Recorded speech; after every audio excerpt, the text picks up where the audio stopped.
Welcome to this introduction and nurture programme called What Faith Is This?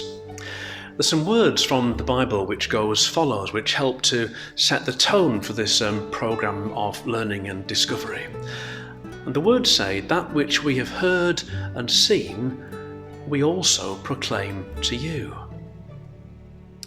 When a friend or a loved one sets off on a journey or perhaps makes a change to their working life, the first thing we ask is, what was it like?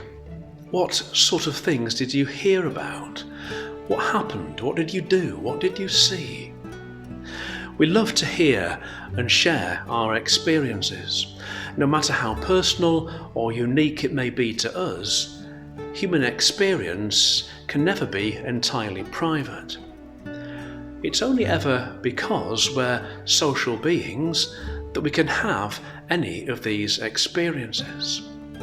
If, for example, you had spent the day in a music studio, maybe listening to different musicians rehearsing, and then perhaps recording, you might want to relate that experience to others later that day in terms of whether you found the music to be pleasing or otherwise. Maybe the music evoked a particular mood, or it seemed to tell a story in its mixture of sounds.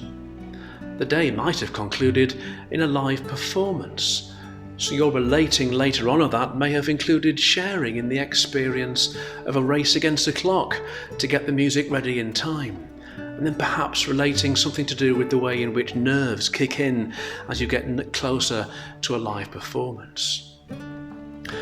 Not to share our experience is to diminish ourselves and each other.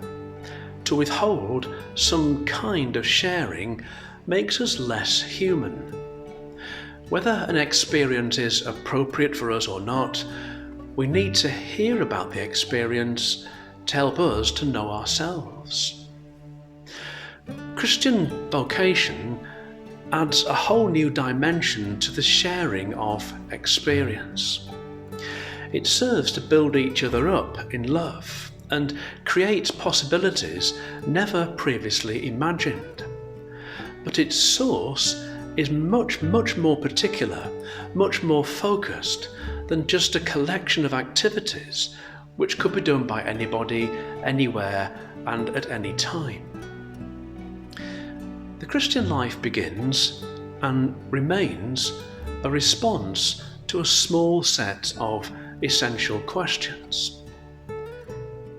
What has God seen about human life that made him respond the way he did? What do we need? What have we been given? How are we called to respond? Faith is, first of all, to be a discernment of what we've been given by Christ in what we call the apostolic tradition. In other words, what he gave to his earliest and closest companions is what he still gives to us today. Long-term growth, or what we might call the ongoing work of salvation and healing and love, can only ever come from the gift of God's life, what we call the Holy Spirit, growing the core of what we actually need.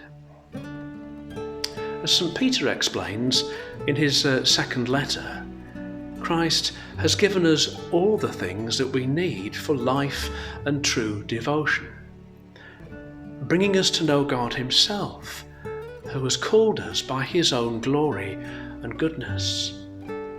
In making these gifts, he has given us the guarantee of something very great and wonderful to come. And then St. Paul also clearly declared, that which I have received, I also hand on to you. This phrase of St. Paul is where we get the word tradition from, not a lifeless custom or a meaningless habit, but a living gift of unchangeable value, life, and purpose, rooted in those very first relationships that Jesus created.